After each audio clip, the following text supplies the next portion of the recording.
It all started on what felt like a normal Friday night. My wife, Emma, had invited me to her company's annual corporate party. It was being held on the rooftop of a luxury hotel in New York City, filled with glittering lights, loud music, and polished smiles. I stood beside her in my suit, trying to enjoy the evening, but something felt off. She kept checking her phone and avoiding eye contact. I told myself it was probably just work stress, but deep down, an uneasy feeling had already begun to grow. The party was in full swing when Emma introduced me to some of her coworkers. That's when I met Sophie, tall, confident, and strikingly beautiful. There was something in her eyes, a look that suggested she knew more than she was saying.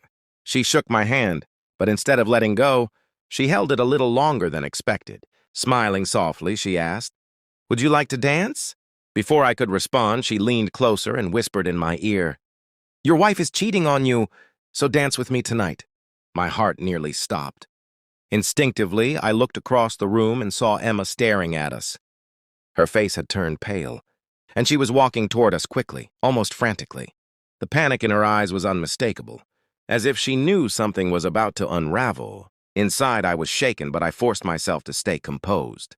Sophie was still holding my hand, and suddenly the music felt distant, almost irrelevant compared to what was happening in that moment.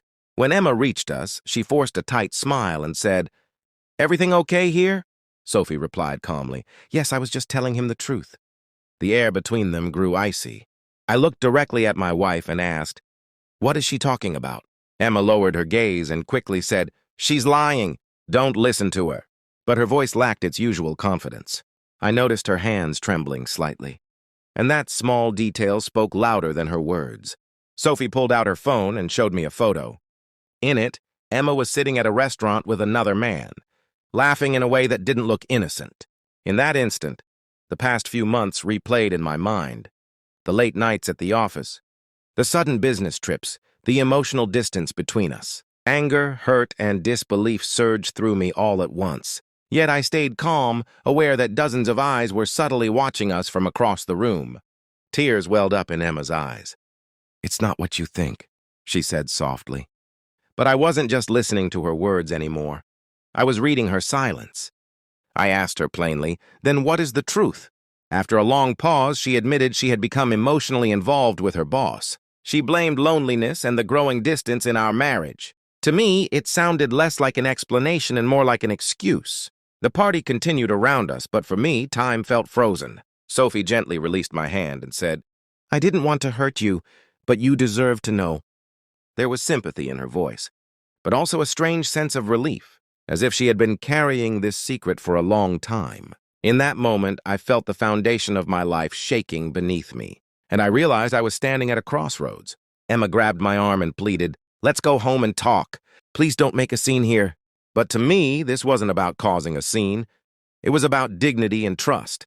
I calmly replied, "Was hiding the truth not a scene?" She had no answer. Her silence confirmed everything her words tried to deny. The people nearby slowly turned away, pretending not to notice, but the tension was impossible to ignore. I took a deep breath and decided I wouldn't act out of rage. I told Emma that if she truly wanted to save our marriage, there would have to be complete honesty and full transparency moving forward. I made it clear that once trust is broken, rebuilding it isn't easy. For the first time that night, I felt a strange strength inside myself, not because I wasn't hurt, but because I chose to face the truth instead of ignoring it. That night, we drove home separately. The streets of New York were glowing as always, but inside me, everything felt dark. I knew the next day would begin a new chapter in our lives. Either we would rebuild with brutal honesty, or we would walk away forever. But one thing was certain. On that dance floor, in the middle of a crowded party, a single truth had changed everything. And sometimes, the most painful moments are the ones that make you stronger than ever before.